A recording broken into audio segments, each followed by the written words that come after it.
Mana jamur itu? Di bawah. Nama jamurnya ini dia.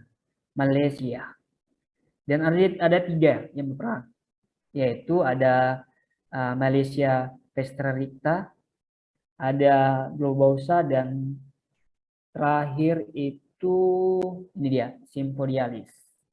Dia akan merilis antibody, dia merilis protein atau antigen yang disebut dengan MGL ya. Sorry, saya menyebutnya MDL.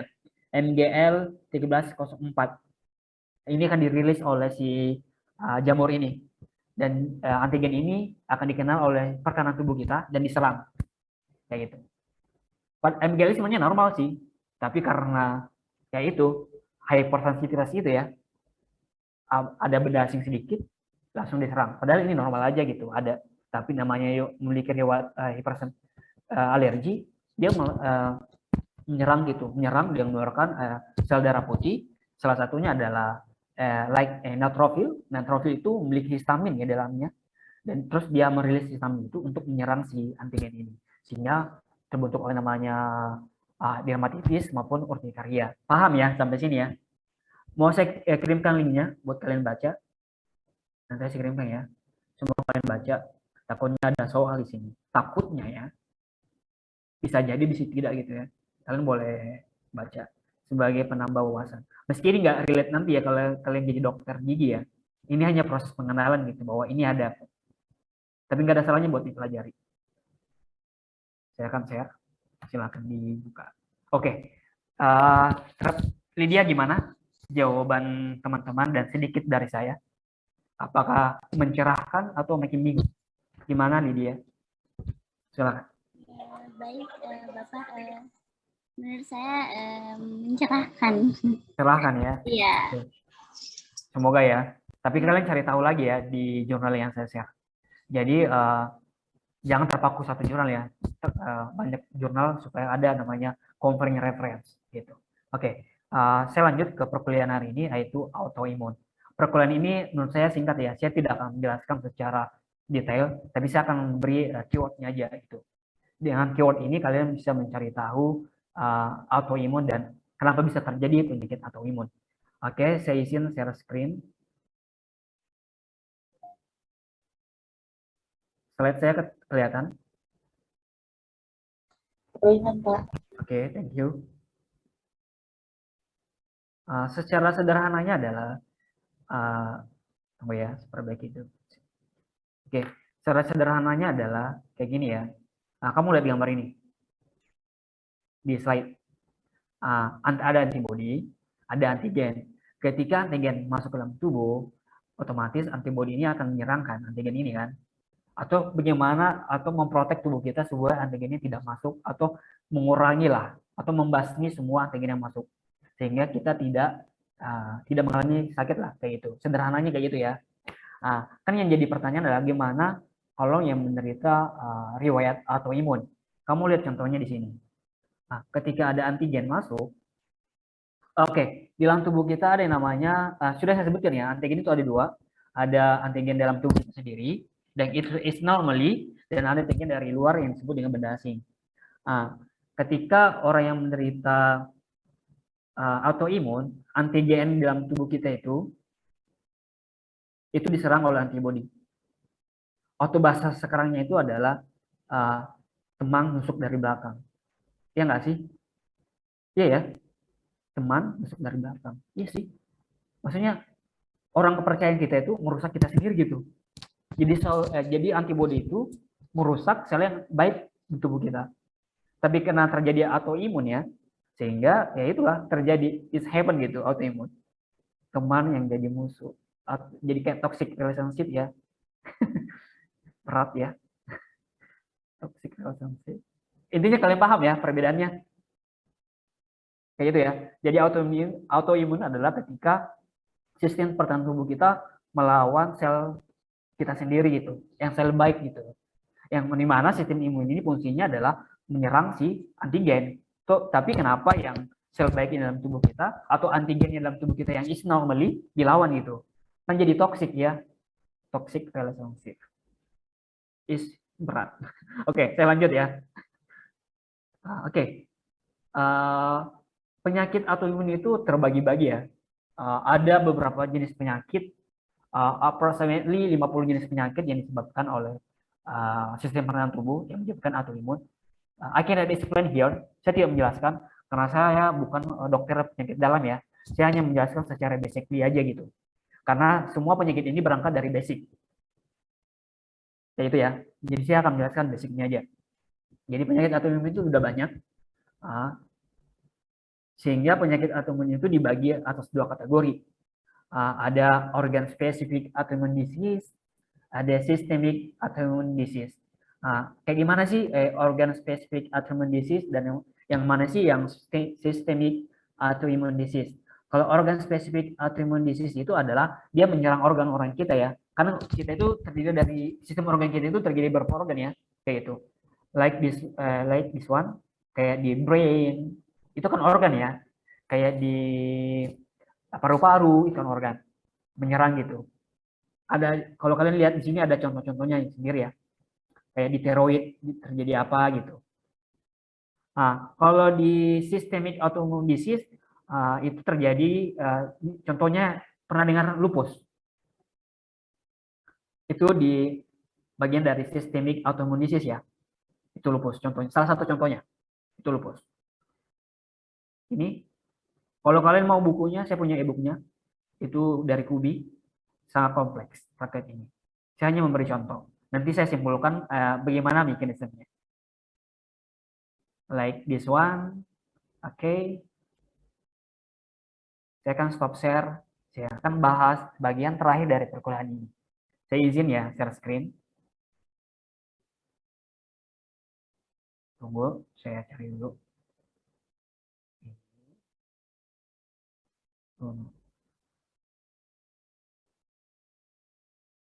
This one.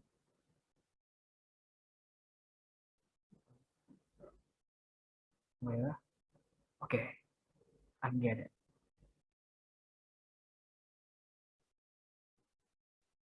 Udah kelihatan? Terlihat. Gambar ini. Oke.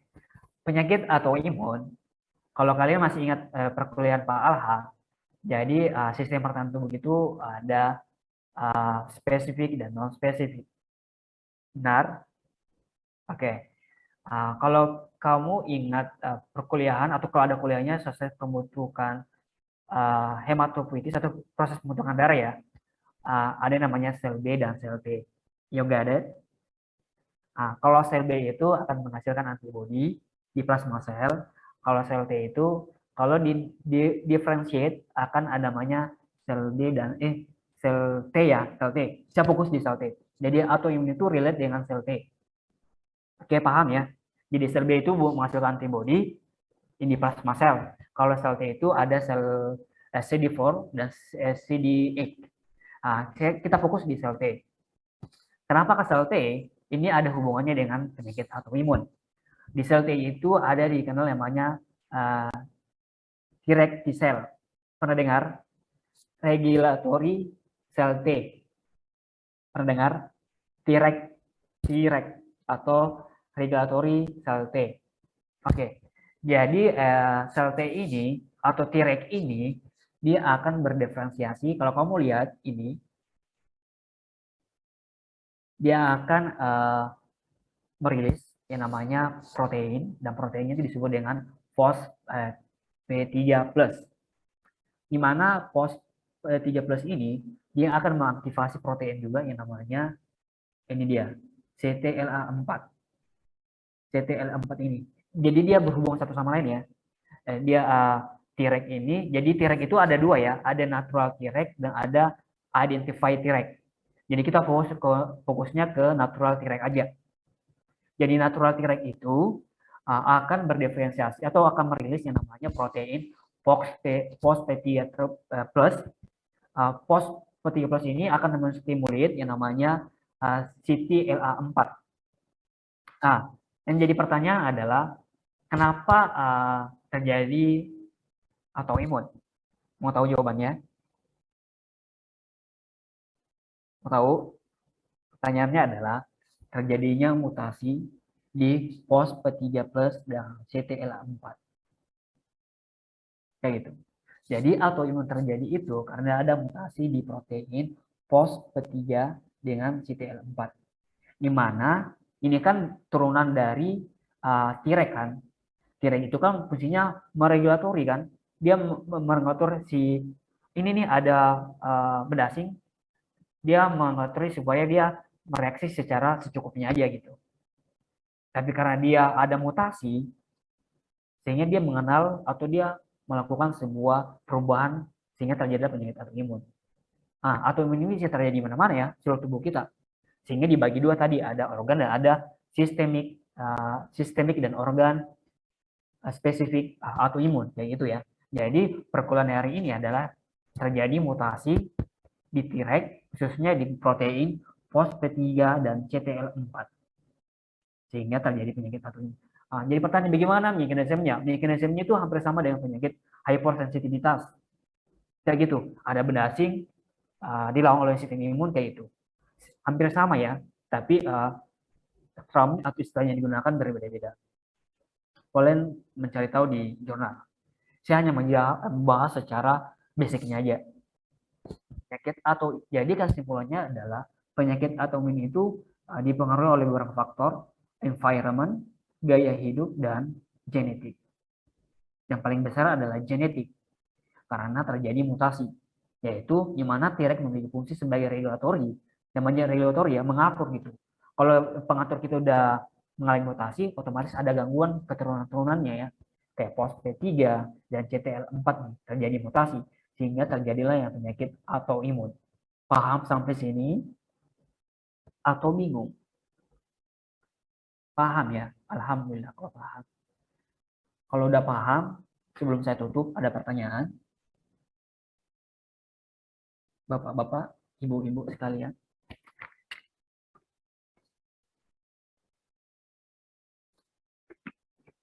Mutia, silakan. Baik, terima kasih Pak atas kesempatannya. Oke. Pak, saya izin bertanya, jadi keluarga saya itu ada yang terkena autoimun, tapi saya tidak tahu penyakit secara medisnya. Jadi dari gejalanya itu seperti turunnya berat badan secara berlebihan, terus matanya itu menonjol gitu Pak. Oh iya ya, Asia. Nah, ya. Apa? Terus berdebar, Oh iya. jantungnya berdebar, Nah. terus apa lagi ya?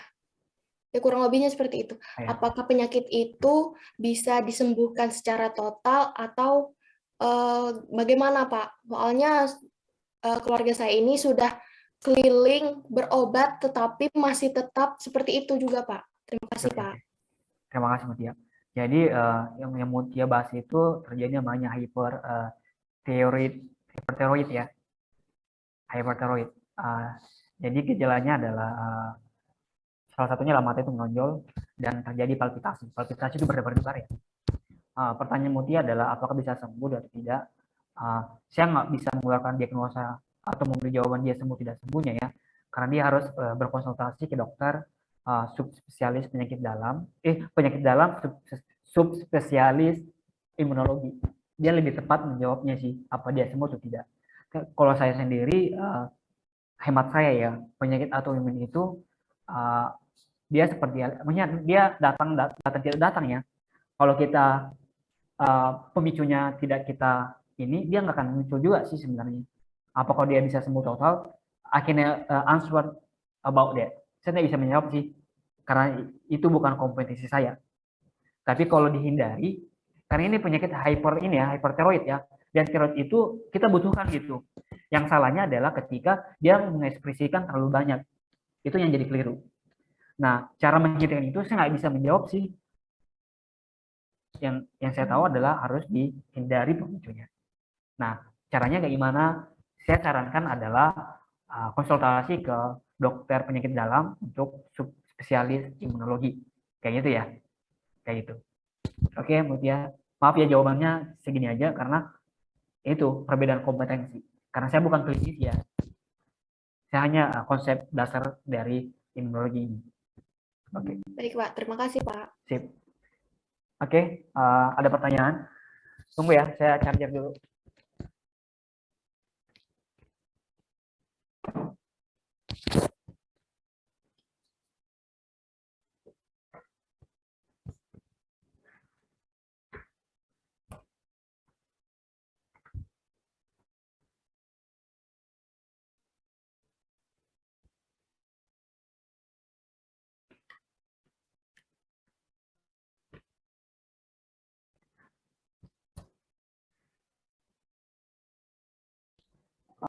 Silakan Saldi, Mbak. Baik, terima kasih Pak atas kesempatannya. Kasus adik saya sendiri Pak. Oh, ya. Itu adik saya itu sekitar beberapa tahun terakhir ini tuh di mukanya itu semacam ada panu, tapi bukan panu Pak. Tapi, Nah, jadi udah ke dokter kulit dan otomatis ke spesialis kulit dan di diagnosa itu bisa mengarah ke vitiligo. apa? Vitiligo. Iya, vitiligo. Karena kayak pigmen Iya. kulitnya itu jadi Berubah putih. ya? Ya, jadi Ya, hilang. putih-putih ya. Nah, Ya, tetapi itu kan autoimun ini maksudnya nggak penyakit, bukan penyakit yang sepele. Jadi tuh mama saya tuh kayak cari lagi ke mencari diagnosa lain dari dokter lain. Jadi kayak kira-kira kan kalau dokter ini kan bisa beda persepsi Pak. Misalnya tiba-tiba dia bisa beda pandangan atau beda diagnosa. Jadi tuh pindah dokter katanya itu bukan vitiligo, tapi karena paparan zat kimia. Karena kebetulan waktu mama saya itu hamil dan adik saya itu besar, kayak lagi golden age-nya itu di daerah pabrik. Nah, apakah itu tuh ngaruh gitu loh Pak? Karena sebenarnya ini masih agak simpang siur, karena kan kemarin dia mau vaksin rentan Pak, yang autoimun harus dengan surat dokter. Jadi itu makanya kemarin mama saya itu mencari lagi kira-kira ini tuh gimana? Jadi pertanyaan saya itu Pak, apakah paparan zat kimia ini bisa mempengaruhi mutasi tadi, dan apakah gimana ya, apakah itu tuh bisa dikurangi atau gimana gitu Pak? I get it. Pertanyaan saya adalah bahwa dulu, pabrik apa dulu? Pupuk Altim Pak di Bontang. Itu dekat ya dari rumahmu ada yang begini? Memang kebetulan di daerah perumahannya saya tinggal. Oh, daerah perumahannya ya? Iya. Oke. Karena terkait mutasi ya, gini, saya menjawabnya dulu ke mutasi dulu ya. Mutasi itu adalah di dalam tubuh itu terkena pabrik atau tidak terkena pabrik, terkena kemikal atau tidak terkena kemikal, proses mutasi dalam tubuh itu terjadi ya, sampai sekarang terjadi. Tapi mutasinya hanya bentuk fenotip, bentuk genetik aja, tapi tidak terlihat. Jadi proses mutasi dalam tubuh itu terjadi ya.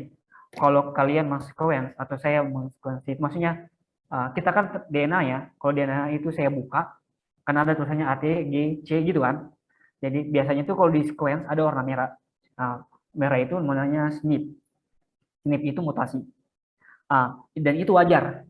Maksudnya dalam genetik aja yang terjadi perubahan. Tapi secara penampakan atau fenotip itu tidak terjadi. Jadi it's a fine. Yang keliru adalah ketika genetik mutasi dan dia terjadi perubahan secara fisik. Itu yang keliru ya. Nah, saya kembali ke pertanyaan salah satu tadi. Apakah pabrik ini berkorelasi dengan pembentukan warna putih itu? Saya klasa dulu. Apakah warna putih yang di kulit adik kamu itu banyak atau dikit? Gimana ya Pak? Kadang tuh kalau dikasih pengobatan berkurang, bisa menutup. Tapi kalau misalnya dibiarkan, saya nggak diobatin tuh menyebar, dia soalnya kenanya di bagian muka Pak. Jadi tuh benar-benar kontras banget kelihatannya. Kayak pulau-pulau gede gitu. Terus kata itu juga karena paparan sinar matahari, kayak beda-beda pendapat gitu loh Pak. Jadi tuh bingung. Gitu. Apa itu benar autoimun atau enggak gitu, jadi bingung kan tapi dia sudah vaksin sih Pak, jadi udah nggak apa-apa, dalam lampu hijau dari dokternya, tapi masih jadi kebingungan gitu loh, kira-kira ini apa ada ngaruhnya gitu. Pasien kan ke dokternya itu kalau dia menderita penyakit dan ada gangguan sama dirinya kan, atau kehidupan sehari-harinya gitu. Apakah dia merasa terganggu kah dengan itu, dengan adanya bercak itu? Mungkin lebih ke estetika wajah aja ya, iya sih. Ya, lebih ke situ karena kan dia lagi beranjak remaja juga, jadi pas itu jadi gangguan untuk dia gitu juga. Karena dia atau cowok? Cowok. Kalau cowok mah, kalau saya ya beda aja sih, maksudnya beda ya. Tapi dia umur berapa sih? Teenager ya?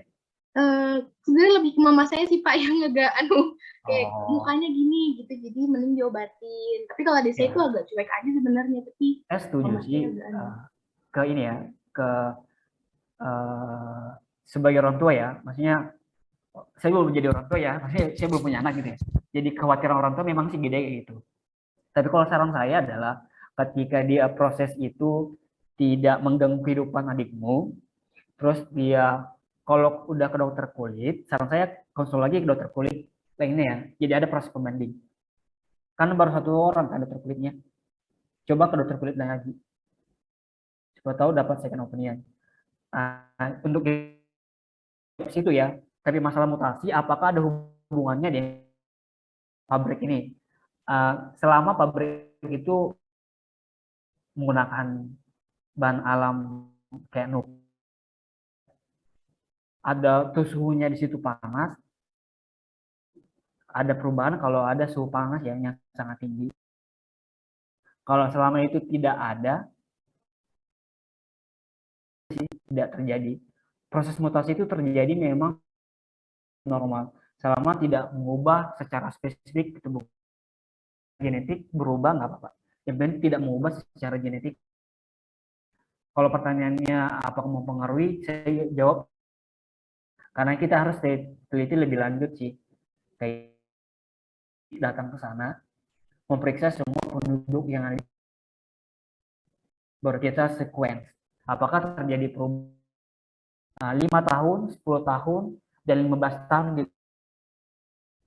Dari 5, 10, 15 tahun ini, atau atau yang tinggal 15 sangat tinggi ditimbang yang 5 tahun gitu. Ya, ada hubungan kuat ya. Jadi saya hanya bilang tidak, karena ini harus didukung dengan kayak itu ya sama saya. Jadi jawaban saya ada 2, kulit lain lagi supaya dapat second opinion.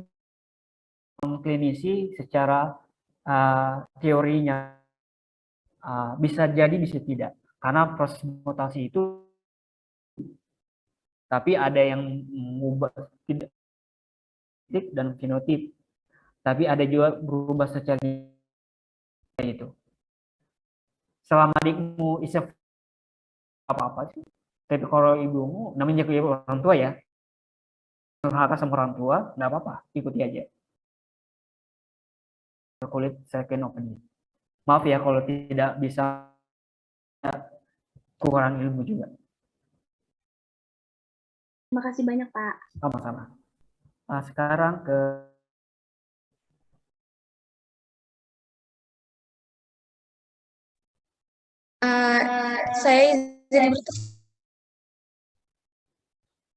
saya izin bertanya, dia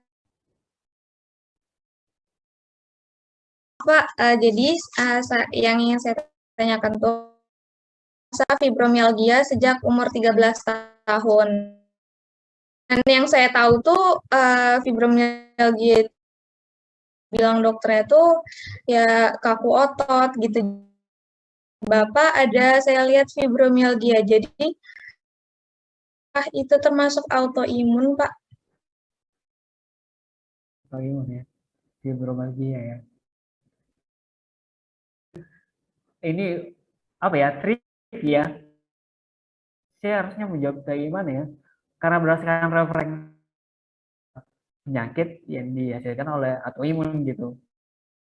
Jadi karena kan ada proses mutasi yang tadi ada mutasi di pos P3 dengan AL4 gitu.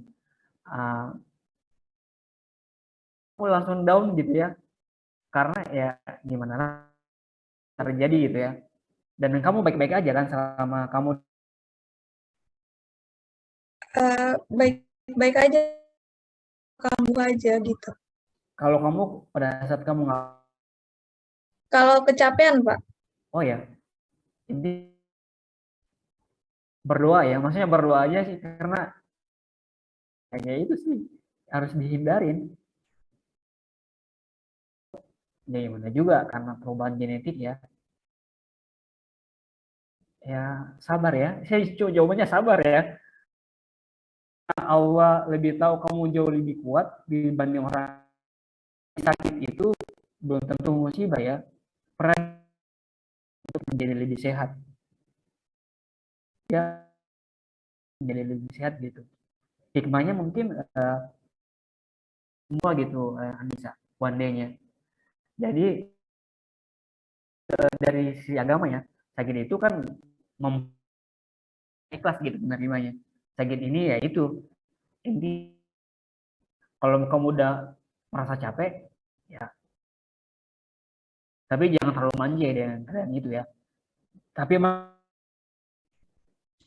Masih Pak, cuman Perinda belum ada lagi.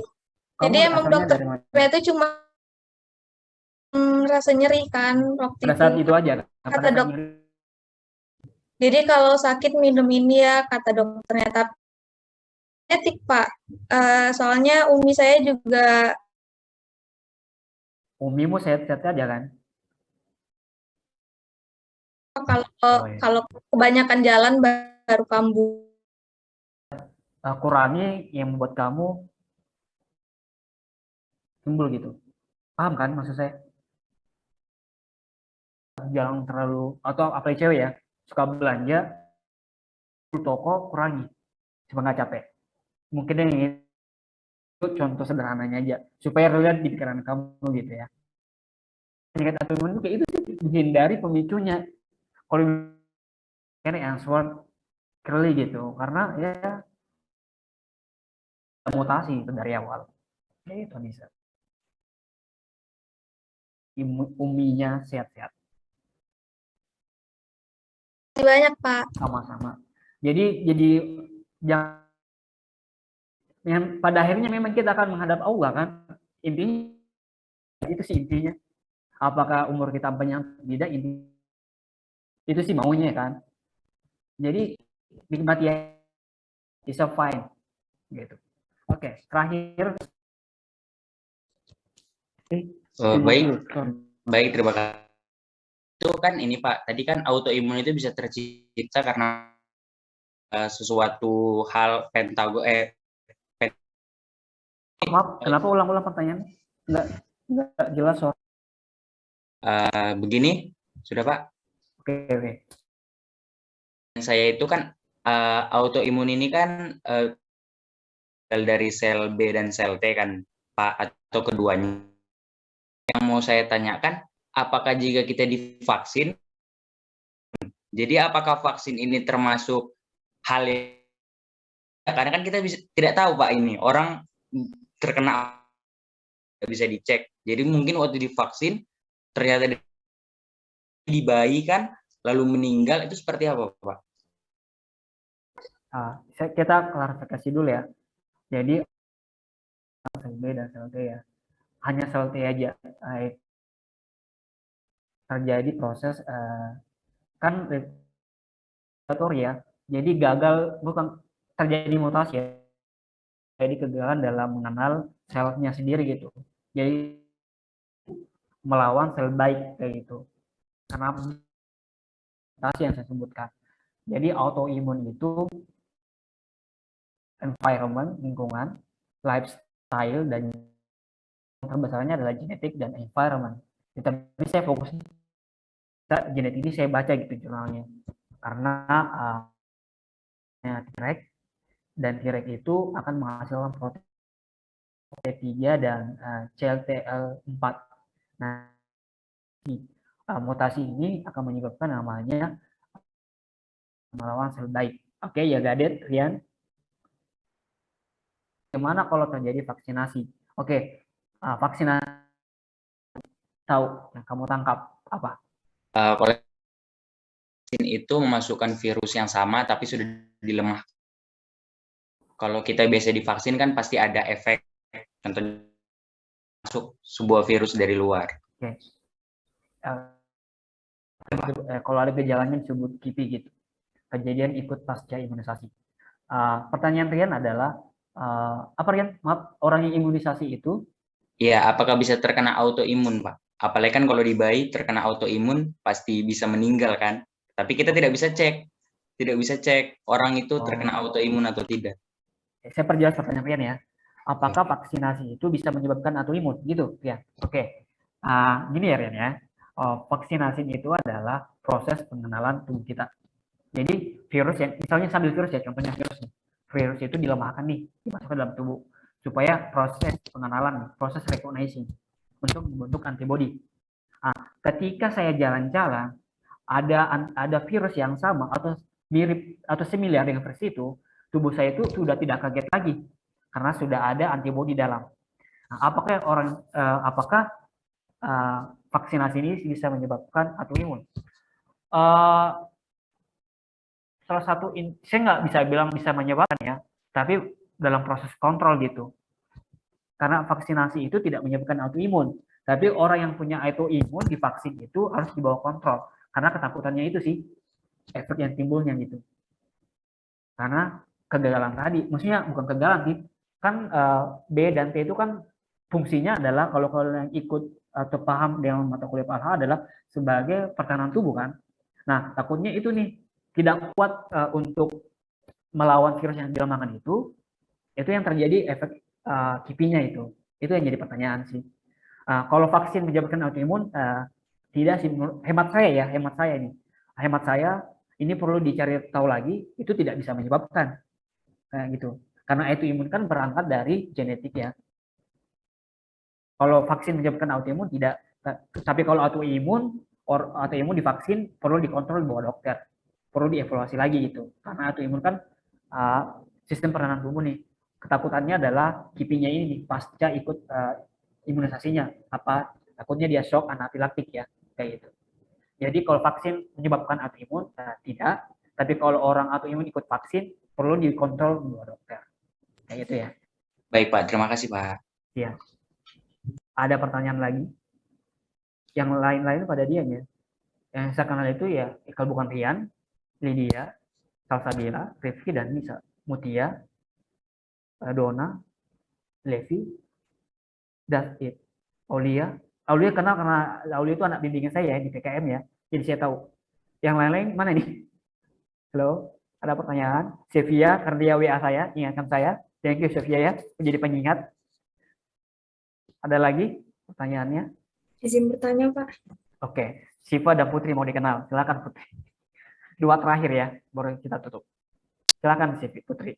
Iya Pak, jadi saya kan kebetulan pernah didiagnosis menderita autoimun pada tahun 2016 Pak. Oh ya. Nah, waktu itu dokternya sih bilang satu-satunya pengobatan untuk mengurangi gejalanya autoimun itu menggunakan obat-obatan yang mengandung steroid. Itu tahun 2016 Pak. Steroid, oke. Steroid. Nah, saya ingin bertanya, untuk sakit ini kan tahun 2021 apakah ada pengobatan yang lain gitu loh Pak, selain menggunakan obat-obatan steroid? Karena kan efek samping dari obat itu kan sangat banyak ya Pak. Ya, betul. Ya, jadi saya ingin nanya itu aja sih Pak. Oh, pengobang obat ya? Iya. Oke, kamu udah belajar farmakologi, mata kuliah farmakologi? Apa Pak? Sudah belajar mata kuliah farmakologi? Belum Pak. Oh, belum. Pertanyaan Putri boleh ditanyakan dosen farmakologi ya.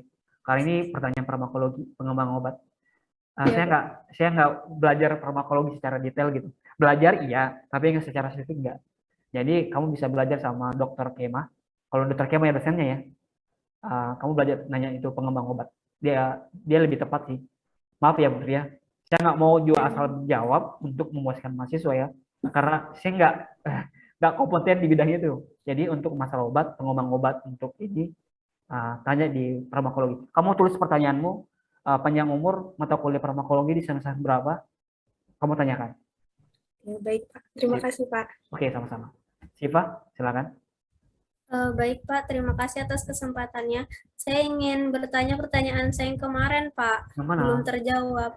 Kan Bapak bilang itu kuliahnya hari Kamis. Oh ya, apa itu? Lupa. Apa itu? Apa perbedaan biduran karena lupus dan biduran karena alergi? Biduran itu apa sih? Biduran itu kayak tonjolan-tonjolan gitu Pak, bengkak-bengkak gitu, tapi ya. dia kayak pulau-pulau. Biduran karena lupus sama biduran karena alergi. Biasanya tuh kalau dingin Pak, waktu hujan seperti itu dia bakal timbul. Dan rasanya tuh gatal. Gatal ya. Jadi biduran itu kayak ini ya, atopic dermatitis ya. Kayak dermatitis ya. Biduran itu. Apa Pak? Mohon maaf Pak, saya kurang jelas mendengar. Biduran itu kayak dermatitis ya?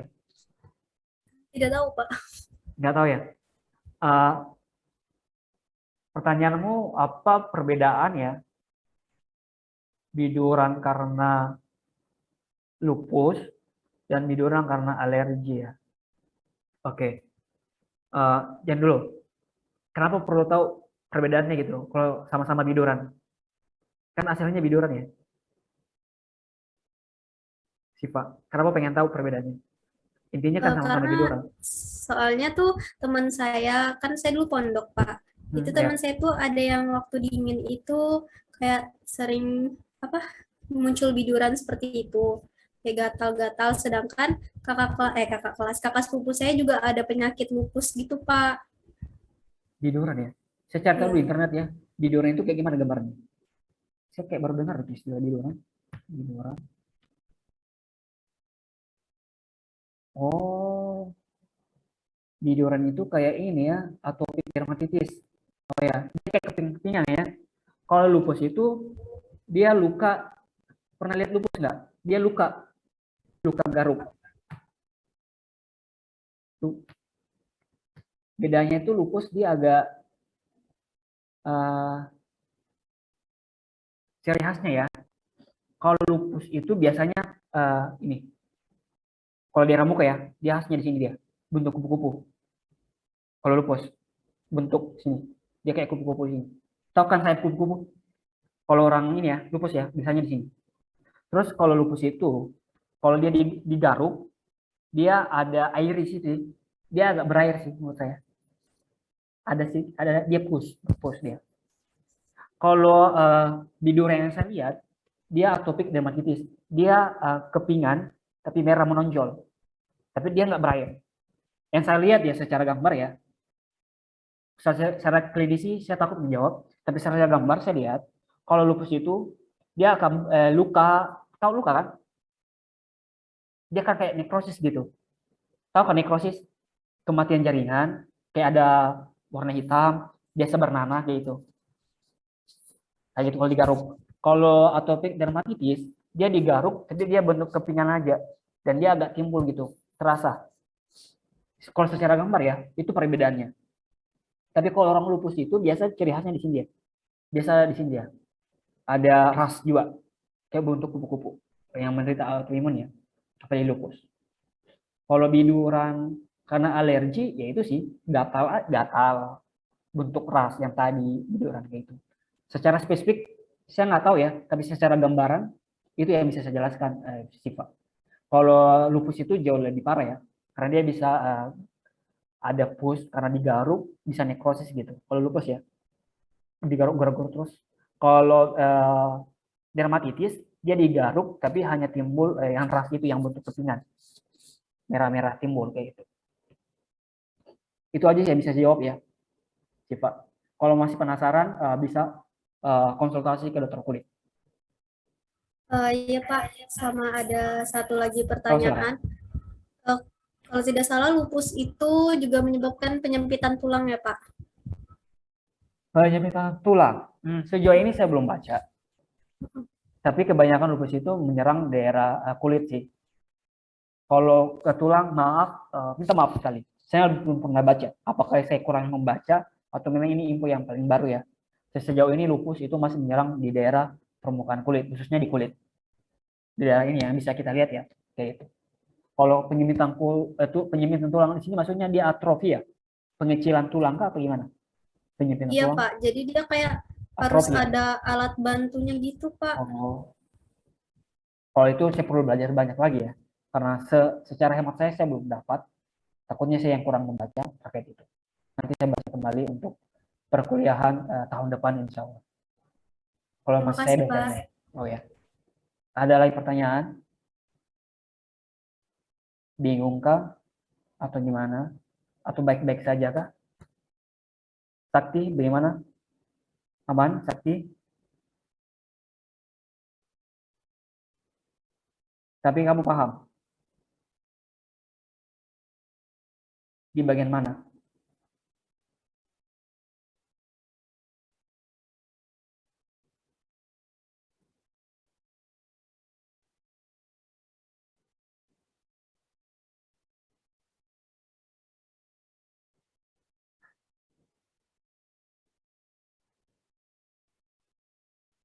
Oh, oke. Tolong disimpulkan, Sakti.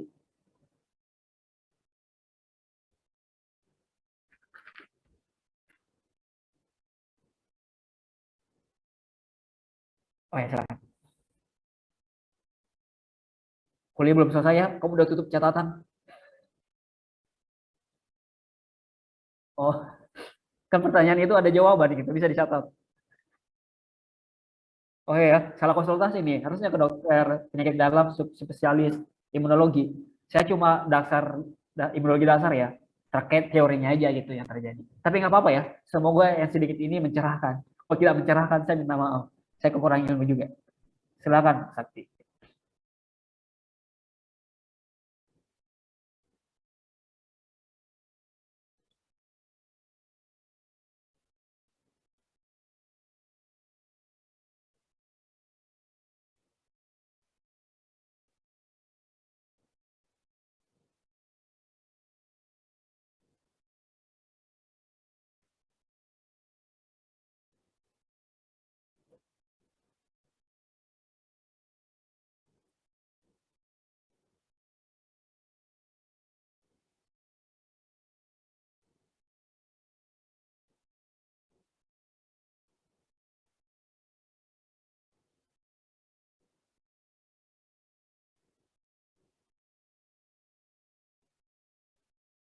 Oh, oh ya, sip, sip. Oke, Aulia, silakan. Baik, terima kasih Pak. Jadi seperti apa yang setelah saya baca, itu ada yang mengatakan bahwa autoimun itu banyak terkena kepada wanita gitu Pak. Kira-kira Oh, iya. Nah, alasannya itu apa ya Pak? secara Terima presentasi kasih. ya, biar banyak perempuan sih. Aduh, gimana ya Aulia saya menjawabnya ya? Saya pernah dengar juga sih dari dosen saya. Secara presentasi banyak perempuan gitu. Tapi saya nggak tahu kenapa ya, unknown gitu. Unknown. Saya nggak bisa saya jawab. Karena memang di tahun saya kuliah tahun 2000, saya kan kuliah tahun 16 ya. Iya, tahun 16 kuliah 18 ya. Saya dapat itu. Secara presentasi perempuan yang paling banyak depan laki-laki. Alasannya kenapa? Saya minta maaf Aulia, saya nggak bisa jawab. Karena saya nggak tahu ya. Karena dosen saya juga menyebutkan juga dia bingung. Kenapa ya? Kayak gitu. Ini secara presentasi perempuan yang paling banyak. Nanti Aulia boleh tanyakan ini pada saat bimbingan ya. Nanti saya cari tahu. Nanti saya jawab di bimbingan nanti di PTN. Tolong diingatkan Aulia. Tolong di WA saya supaya saya mencari tahu. Baik Pak, terima kasih Pak. Sorry ya Aulia. Saya belum bisa menjawab. Oke, silakan Andi Mary. Baik Pak, terima kasih kesempatan. Sebenarnya pertanyaan saya ini merujuk juga pada pertanyaan Aulia sebelumnya. Jadi yang saya ketahui itu kenapa wanita tadi itu lebih resiko tinggi terhadap autoimun itu karena estrogen Pak, hormon estrogen. Hormonal ya. Ya. Oke. Kamu ambil di jurnal mana, Mary? Kalau saya Pak bacanya di YouTube dari saya lupa nama dokternya tadi itu. Jadi ada perbandingannya juga. Hormonal ya, estrogen ya. Oke. Sip. Kalau salah juga tadi kuliah di Pak Al-Hawaris itu disebutkan juga karena hormon estrogen. Hormon estrogen ya. Saran saya gini, kalau mau selain dari info yang kamu dapat, kamu make sure lagi di jurnal ya. Tapi jurnal yang saya nggak bilang jurnal nasional itu kurang bagus ya. Tapi yang paling update itu jurnal internasional. Kamu cari di situ. Usahakan yang kuartil 1, kalau bisa dari jurnal Nature, jurnal Cell, gitu ya. Karena evakuatornya lebih tinggi. Kenapa kita melihat itu? Karena orang yang banyak mensitasi jurnal beliau gitu. Jadi tingkat kepercayaannya besar. Usahakan cari jurnal ya. Kenapa gitu ya? Jadi tolong Aul dan Mary cari tahu. Terus kita akan make sure ya. Kalau kalian nanti bimbingan PKM saya. Kalau nggak salah Mary anak bimbingan saya juga kan? Iya benar Pak. Ya, benar ya. Nanti kita bimbingan ya. Nanti kita make sure ya. Jawab di bimbingan nanti ya. Tolong diingatkan ke saya. Tolong. Saya juga penasaran. Baik Pak. Sip. Ada pertanyaan lagi sebelum saya tutup? Oh, silakan Kansa. Baik, terima kasih Pak. Saya mau tanya. Jadi kan tadi gejala itu ada butterfly rash ya kalau nggak salah. Iya, butterfly rash. Nah, itu tuh penyebab munculnya tuh karena apa ya? Karena saya ini punya kakak sepupu yang dokter. Beliau tuh pernah nanya sama saya ini punya keturunan autoimun atau enggak. Karena saya ini dari saya kecil itu ada merah dari sini terus ke sini, itu selalu merah tanpa penyebab. Kalau misalnya mau panas, mau dingin itu pasti ada.